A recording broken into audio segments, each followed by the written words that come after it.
Cairo Museum, the Royal Mummy Room, final resting place of the kings and queens of ancient Egypt. Each of them expertly preserved for their journey to the afterlife. All except one. He looks different. His mummification appears rushed.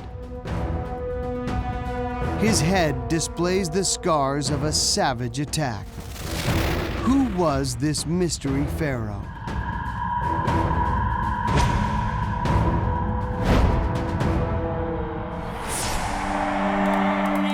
Mummies.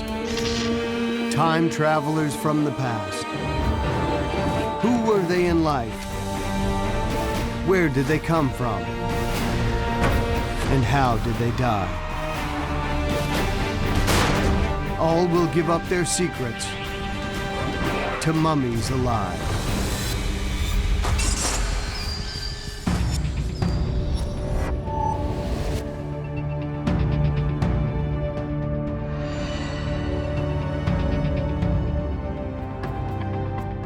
Egypt, 150 years ago. A gang of tomb raiders, led by the infamous Rasul brothers, make an extraordinary discovery. High on these cliffs, they uncover a secret shaft cut deep into the limestone. A gateway into a hidden world. At the bottom is a tomb, undisturbed for thousands of years. And inside, more than 50 mummies. Nothing like it had ever been found before. British Egyptologist Dr. Chris Naunton is on the trail of an ancient Egyptian mystery.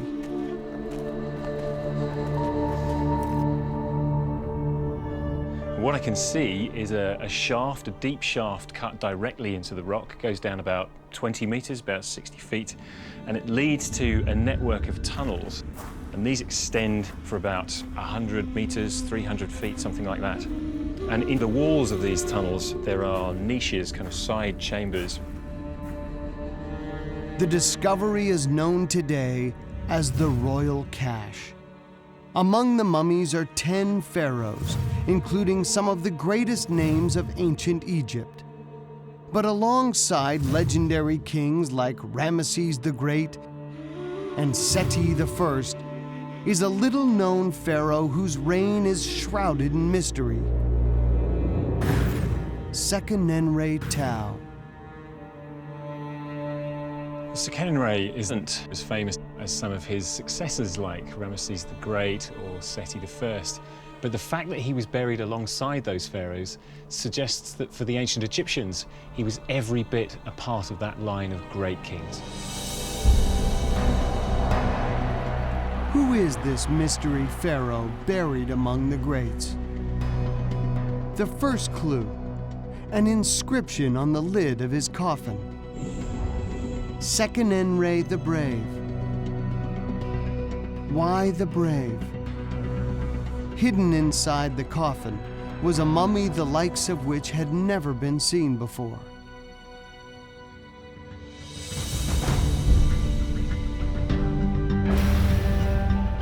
When we look at the front of his face, it certainly doesn't look normal. It's very distorted. You may just be able to see the ends of the nose there, but the whole of the nose, the eye on the right, the bridge of the nose, the eye on the left are all very distorted.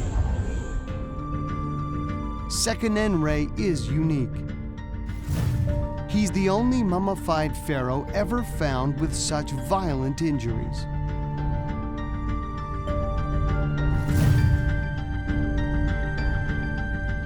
Dr. Richard Shepard is a world-renowned forensic pathologist. His specialty? The investigation of suspicious deaths. These are the two wounds to the right side of Sekenenre's head. This is a wound where actually a piece of the skull has been forced in. It's been smashed into his brain underneath this, producing this large crater-like effect. This wound has a slightly different appearance, partly because I think a bit of the bone has broken off, possibly as the weapon was removed. It's flipped a piece of the outer part of the skull off. But this too has actually cut through. It's punched into the skull. A mutilated mummy with an heroic epitaph. Understanding how he died is the key to unlocking the secrets of his life. Dr. Shepard turns to the only full autopsy ever performed on the body. It was carried out 100 years ago by anatomist Elliot Smith. His conclusions?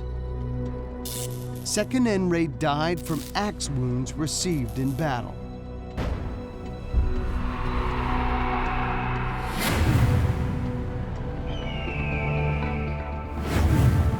Dr. Shepard is taking a closer look at Smith's report. Elliot Smith says axe in his report, and I'd back it up forensically from our knowledge now. When I look at these two injuries, what I can say is that they are both lethal wounds, and you'd probably only need one of them to cause death, but the two together are a certain cause of death. The experts agree on the cause of death. Fatal axe blows to the head. But did he receive these wounds on the battlefield? And if so, why risk a pharaoh's life on the front line?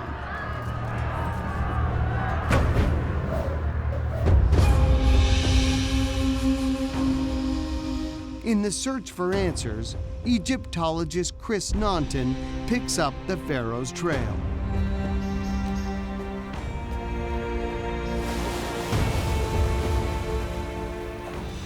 There's very little evidence for Sekenenre and his reign. We know of a broken limestone doorway and a couple of stones mentioning his name. But all in all, relative to other kings, we have very, very little of him at all. Ramesses the Great built gigantic statues of himself. And Seti I constructed this magnificent temple. But monuments to Sekenenre are hard to find. I think the reason why we have so little evidence for him is perhaps to do with the fact that he didn't reign for very long, so he didn't have very much opportunity to record his name. But perhaps the best ways of doing this, of stamping your mark on your territory, would be to build a temple, for example. We know, or as far as we can tell, he didn't do that. Also unusual is the way Sekenenre was cared for after death. Egyptologist Dr. Campbell Price. You would expect around this time the king or any high elite person to be mummified after death.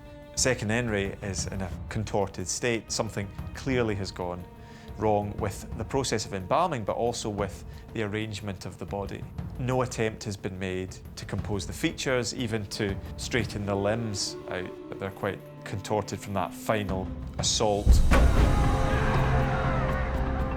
A violent death. A substandard mummification.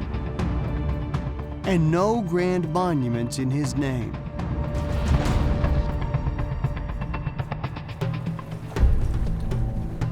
But ancient evidence does yield two important clues pushing the investigation forward. First, Sekenenre's reign was short. Second, he ruled at a time when Egypt was under siege.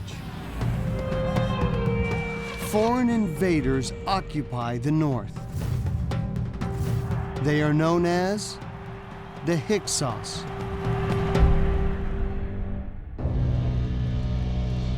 Sekenenre, a pharaoh of ancient Egypt whose reign is still shrouded in mystery. His body bears the marks of a violent death, and his mummy is poorly preserved.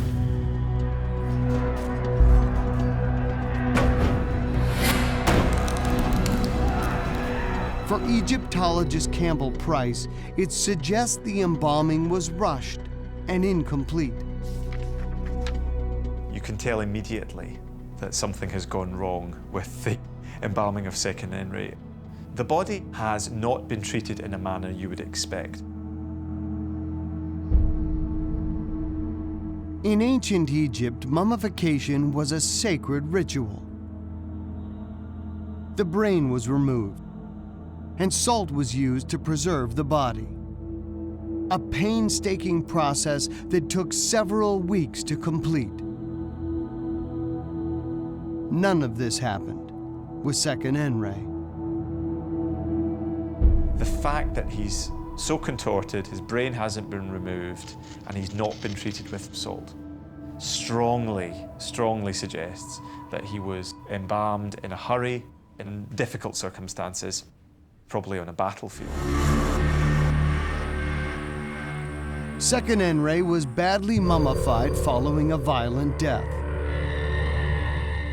So far, the evidence points to a battlefield. But Dr. Shepard is finding other clues. If a body had been left on a battlefield for any length of time, I would have expected to see what's called animal predation, marks where animals small and large had attacked the body.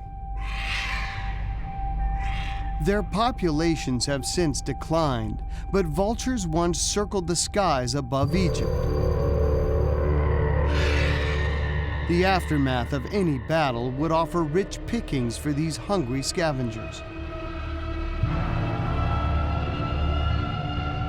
But forensic examination reveals all the pharaoh's wounds were inflicted by weapons. So the absence of any evidence on Second Henry's body of this animal predation says to me that there is no way he has lain on a battlefield for any significant period of time, if at all. If not on the battlefield, where did Second Henry die?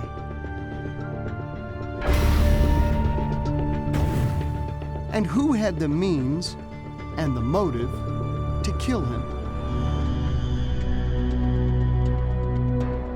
Second Henry rules an empire in deep trouble. Egypt is besieged on all sides. His immediate predecessors have failed to secure the nation's borders, and large parts of his kingdom are occupied by foreign enemies.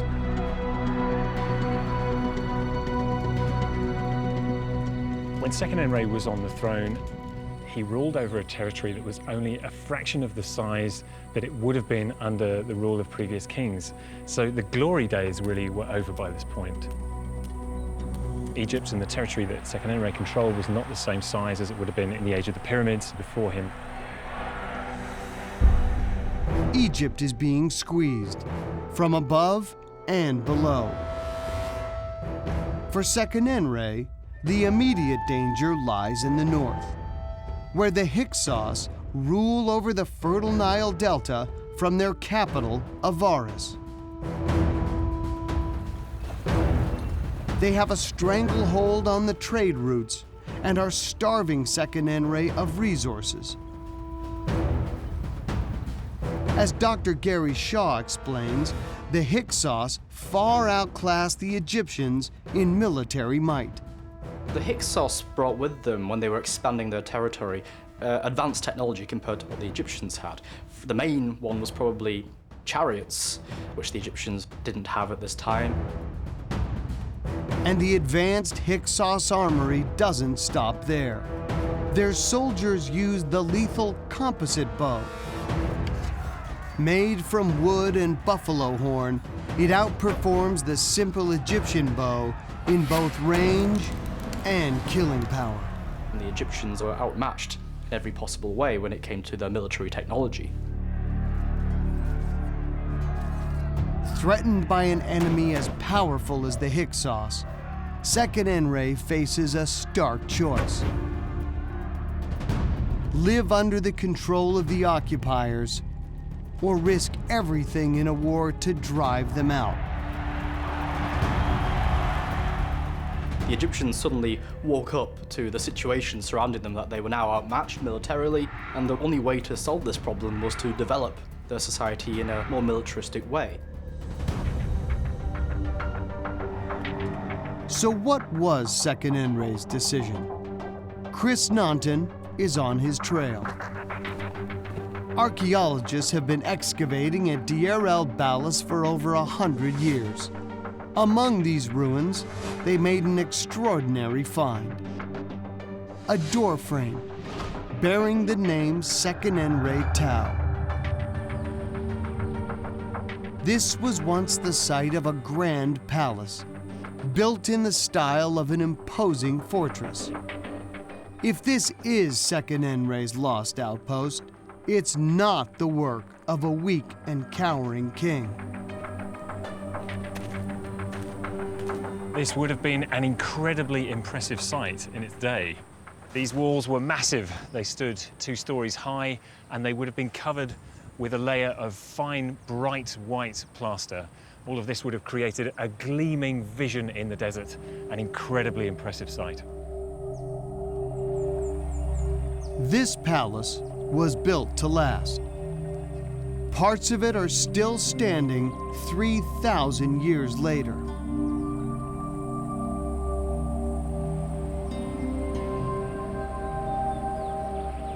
This is one of the massive walls that makes up the remains of the northern palace of Seqenenre.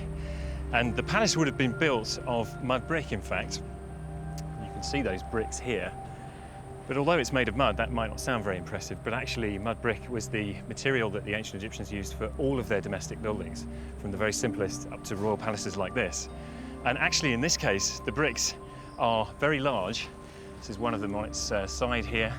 And they're very finely made as well. So these would have been the sort of highest quality bricks. And it's incredible to think that although it's a ruin now, these were made by a craftsman 3,500 years ago. And they're still standing today. It just gives you a sense of how durable this material was. This structure wasn't just strong, it was huge. Well, I have here a plan of Seqenenre's palace at Deir el-Balas. And you can see the full extent of what he was building. Not just the northern palace, but the whole of the landscape. And crucially, a second really substantial building of his, a southern palace built on the top of a hill overlooking the Nile. This would have given Seqenenre a commanding view of his enemies from the north. This is the Hyksos, of course, who for decades had been controlling the territory to the north of this part of the world. This was a settlement of some considerable size, and the fortifications, of course, suggest to us that there would have been a substantial military presence here as well. So it's not impossible that we could be talking about hundreds, if not thousands, of people settled here, all part of Seqenenre's efforts. It's a symbol of power, built to impress. He would have spent some time gazing north, we can imagine, contemplating his enemy, contemplating what would be the defining moment of not just his reign, but of the period. Seqenenre's palace is built like a fortress, leaving no one in any doubt about his intentions. This palace is very much about making a statement. It's a symbol of power and strength, but the military dimension to this suggests that from the very beginnings of his reign, he had war on his mind.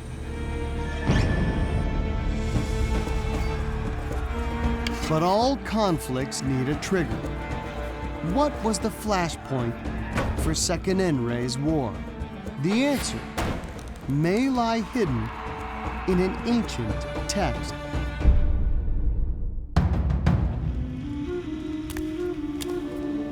Seqenenre is a pharaoh under siege.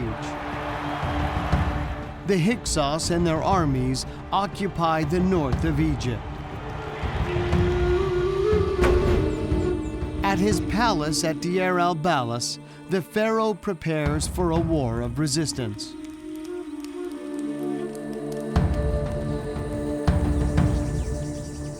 But who makes the first move?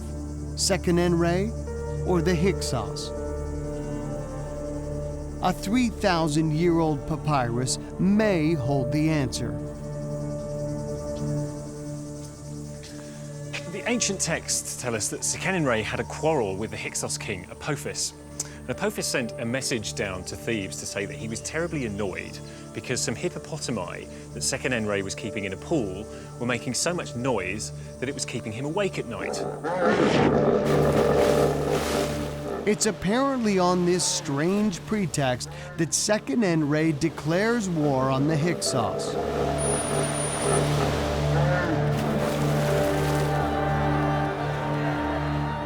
But something doesn't add up. Apophis is hundreds of miles away, and very few leaders would go to war over noisy hippos. One explanation may lie in the mistranslation of the ancient Egyptian word for hippo, which sounds like the word for soldier. If Apophis' request was for Seqenenre to remove his soldiers, and that would make sense if he was amassing his troops at that time ready for battle. Now, however we interpret that, Seqenenre's response to Apophis' request was to launch all-out war against the Hyksos. It's Seqenenre who makes the first move. The question is, why?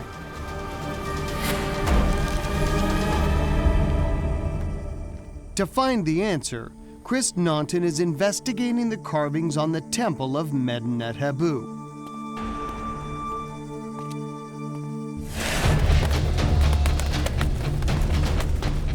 Over thousands of years, the ancient Egyptians recorded their beliefs in stone, including what was expected of their godlike pharaohs.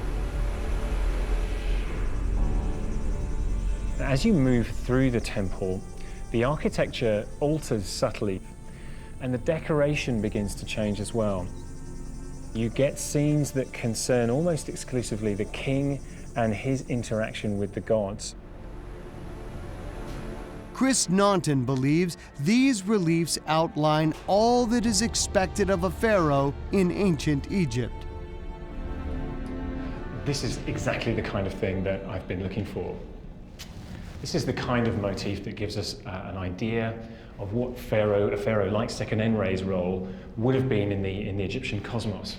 You have an image of the king, one either side of the doorway, and above them are standing two gods, in this case Thoth on the right-hand side and Horus on the left, and they're holding these kind of cords, but at the end of these cords you can see the motifs for the lotus and papyrus, and these are symbolic of Upper and Lower Egypt, the two kingdoms of Egypt.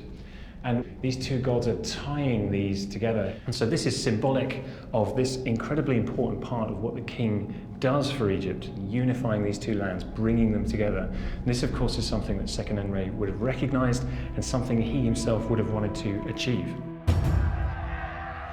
With Upper Egypt in the grip of the Hyksos, Seqenenre is failing in his duty to his gods and his people. As pharaoh, he has no choice but to confront Egypt's enemies and drive them from his lands. There is a sense from the surviving record that he kicks off this liberation war against the Hyksos. So I imagine he's quite a gung-ho kind of chap. He will sense as a pharaoh that he has to step into the moment. It's fight or flight. He has to show that he is a king. But what kind of king?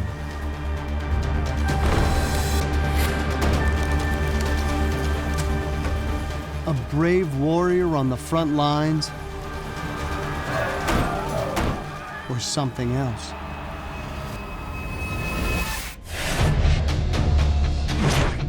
Seqenenre, an Egyptian pharaoh with a dream to liberate his homeland and restore its glory. He builds an immense fortified palace. His massing of troops outrages the Hyksos king. Seqenenre uses this as a justification to declare war.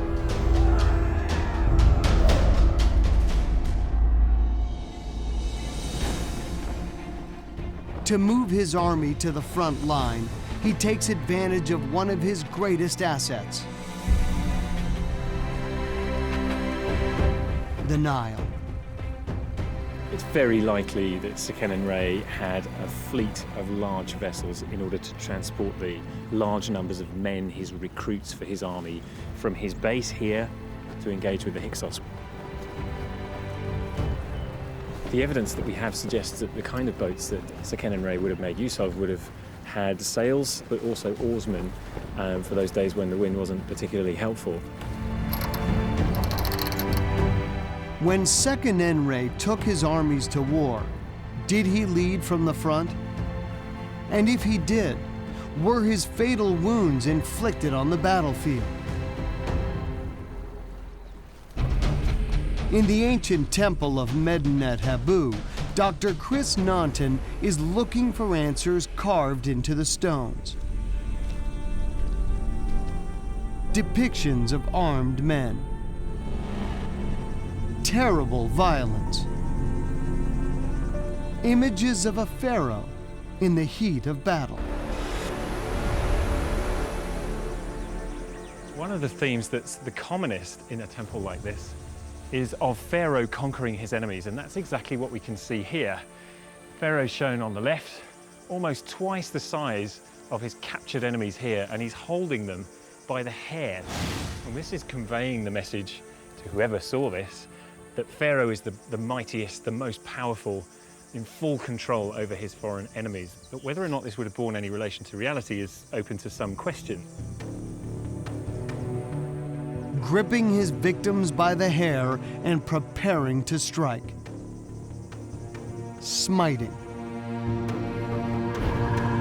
Brutal justice visited by a pharaoh on his enemies.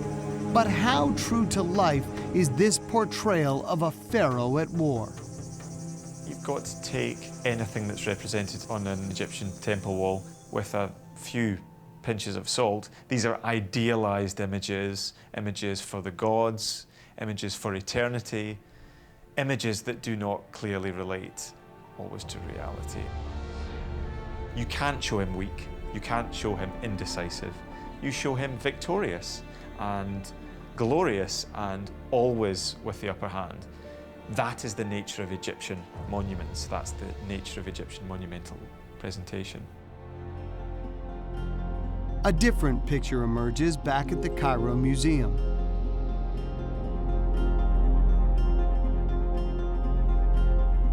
The mummies that we have closest in time to Seqenenre's, none of them have any signs that can be attributed to wounds inflicted during campaigning. Great warrior pharaohs like Thutmose III, Amenhotep II, King Ahmose, these are all described as great warriors. But when you look at the mummies, there's nothing to indicate a lifetime spent fighting enemies on the battlefield. Of all these pharaohs with warrior reputations, only Seqenenre has wounds inflicted by a battle axe. But there are inconsistencies in the evidence. And for Dr. Shepard, the forensics just aren't adding up. The only information we have about the wounds on Seqenenre are produced by Elliot Smith from his post-mortem report from 1912. And what he says in his report is, the absence of any injuries to the arms or to any other part of the body shows that no resistance could have been offered to the attack. Now that's really very interesting forensically, because normally you would expect someone in the middle of a melee, in the middle of a battle, to receive injuries from many parts once they begin to go down, certainly. and for them to try and defend themselves against those injuries. And these are what we call defensive injuries. And the commonest ones are on the arms and legs, particularly the ulna, the outer border of the arm, where the arms are raised and blows might be struck against it. There are gripping injuries to the hands as they grab the ends of swords or knives. All sorts of injuries distributed throughout the body. So looking at the injuries that Seqenenre has, the complete absence of any injuries elsewhere in the body, the focus of the injury to the head, suggests to me that he was nowhere near the front line of a battle. And it's not just Dr. Shepard's analysis that suggests the pharaoh didn't die fighting. Chris Naunton is finding supporting evidence in the carvings on these temple walls. Pharaoh is the most important person in the Egyptian world, of course. It would have been far too risky to have him in direct contact with his foes like this. He would have been perhaps on the battlefield, but some way away, protected by bodyguards. This is all about propaganda. It's a message showing you symbolically that he's at the powerful head of the army. But in fact, this wouldn't really have been what you would have been seeing if you were actually there with him. The investigation has reached a turning point. If not on the battlefield, how did Seqenenre die? And who delivered the fatal blows? Dr. Gary Shaw has a theory. It seems to me that Seqenenre must have been captured following the loss of a battle. And I think ceremonial execution is probably the best explanation for the way that he received these wounds, but doesn't have wounds anywhere else on his body. Smiting, or the ceremonial execution of captive enemies by a war leader, was a brutal way to die. Gripped by the hair, struck with an axe or sword. According to Gary Shaw, this is a fate that even the pharaoh himself could suffer.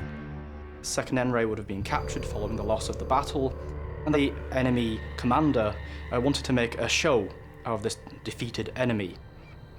We can imagine the troops, the Hyksos, perhaps being lined up in front, witnessing this execution. The wounds on the mummy paint a horrifying picture. We have three seemingly different weapons used on the body of Seqenenre. One is a Hyksos-style Asiatic bronze battle axe. The Hyksos axe. With its distinctive flared bronze blade, it can easily cut through flesh and bone.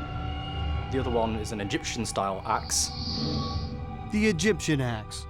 Simpler than its Hyksos equivalent, but with a much broader cutting blade. And then what might be a spear or a dagger. The narrow bronze spear could easily puncture bone and muscle.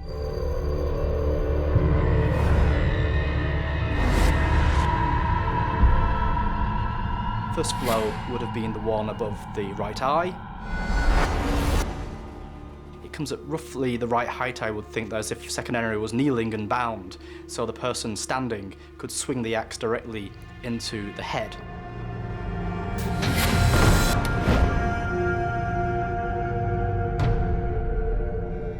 And then we get the wound below the left eye, which is made with the same weapon, this Hyksos-style battle axe.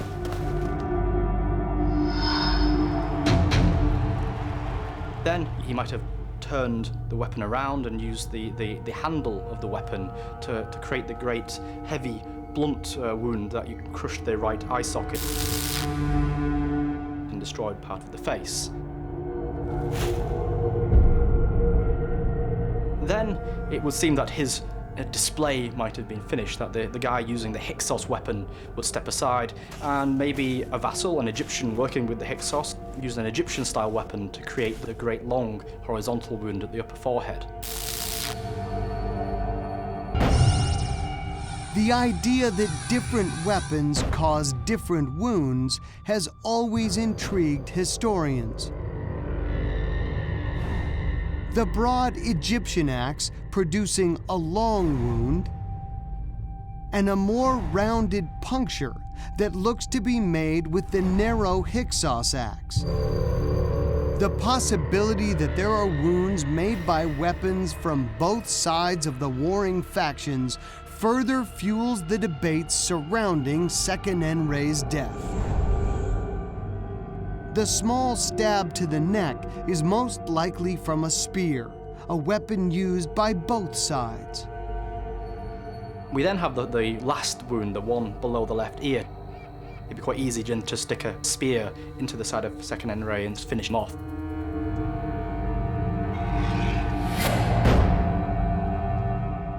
But did this finish him off?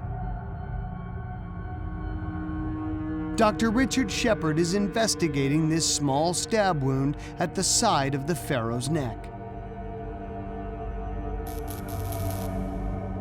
The track of the wound has passed into the back of the left side of the neck. It's been a real chance injury that's cut through. This injury, so close to the spinal cord, has huge implications for when and where Seqenenre met his death. When we look at the front of his face, we know from the X-rays there's extensive bony damage lying beneath these, but these injuries are not recent. They've healed. Dr. Shepard is not convinced by Gary Shaw's timeline. Healing to this extent takes time. It doesn't happen in a day or two. It happens over several weeks or even months. And so we have two lots of injuries here. We have some old injuries to his face, which have healed, having caused severe damage, and we have recent injuries to his head that have caused his death. A different story is emerging. The facial wounds from an initial attack heal and are followed much later by fatal blows to the pharaoh's head. The key to this new theory is the small wound to the spine. It paints a startling new picture of Seqenenre's final moments. The person would be lying on the ground. They would probably be semi-conscious initially. They may remain conscious, but they will be paralyzed from the neck downward. So instant paralysis is going to follow an injury such as this.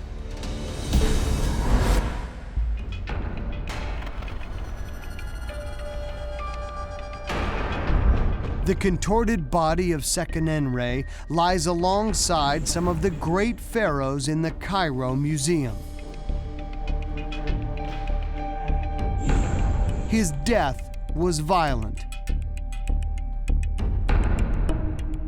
But Dr. Richard Shepard believes he didn't die on a battlefield. He is re-examining a stab wound in the pharaoh's neck.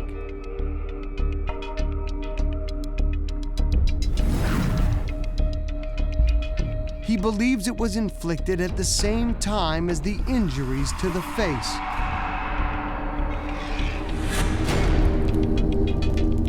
But long before the fatal blows to his head.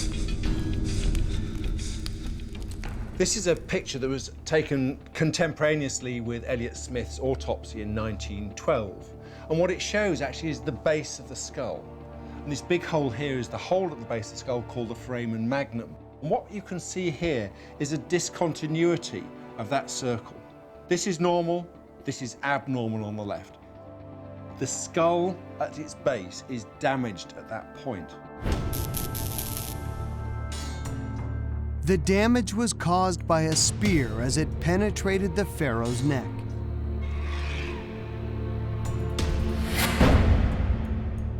Now, I think that's significant because if we look at it on this computer visualization of a healthy, normal human, here we can see the brain stem is here at this point. All of the nerves that control the body pass through that point of the brain. An injury here can sever the nerves, leaving the victim alive, but paralyzed from the neck down. Was this Seqenenre's fate? long-term paralysis changes the body. And the main change that can be seen is the effect on the muscles of the body. We have muscles that bend our hands forwards and back. And after time, when you have a damage to the neck, the stronger muscles in the arms pull the hands over like this. And these are called contractures. And Seqenenre's hands show this classic distortion, this classic contracture effect, indicating that he has had damage to his nerves not just an hour before, not just a day before, but a long time before his death.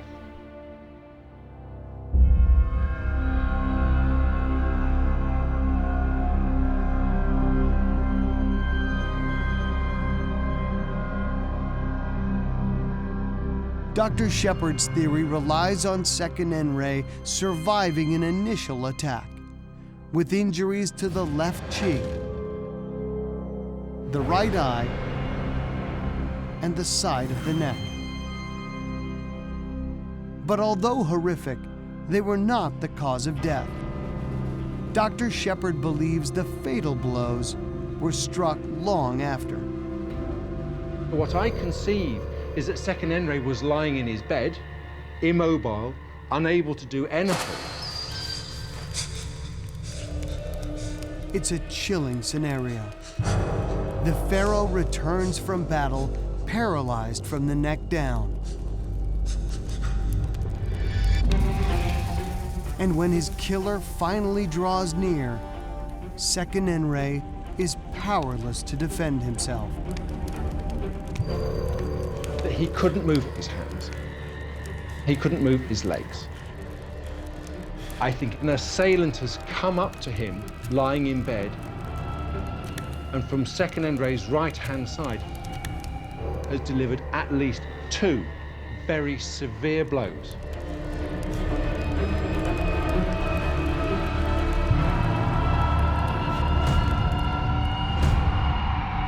That would have been immediately fatal.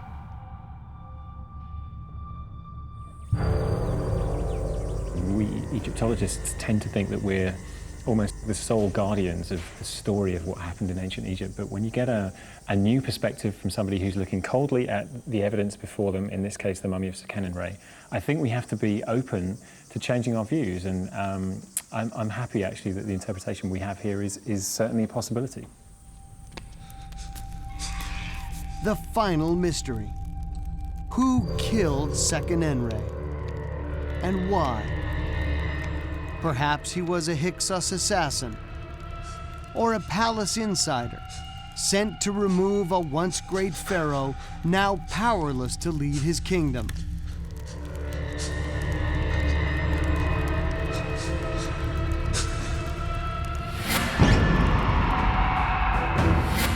Whatever the circumstances, Seqenenre's death would not be in vain. The war he began was eventually won. Within 60 years of his death, the Hyksos were defeated, and the Kingdom of Egypt reunited. Seqenenre's contribution to Egyptian history is massive. Although he wasn't able to complete the task himself, he set the stage for his sons to do that, which they did successfully. And in so doing, they reunified the country. They were only able to have the reigns that they had thanks to his actions.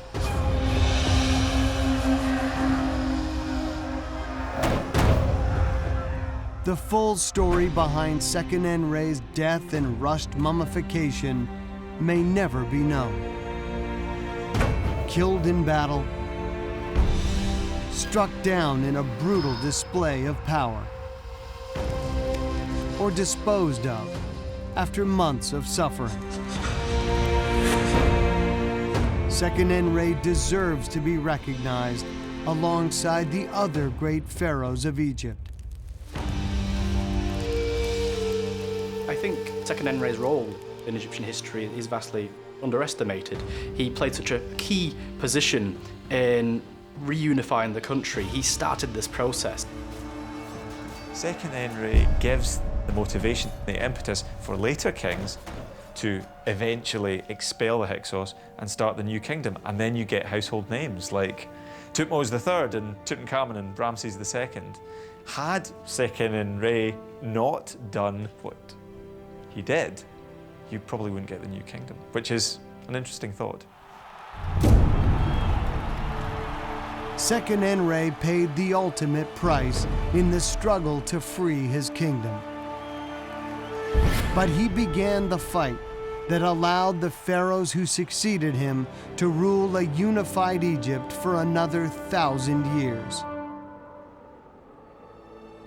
This fallen king earned his epitaph, Seqenen-Re, the Brave.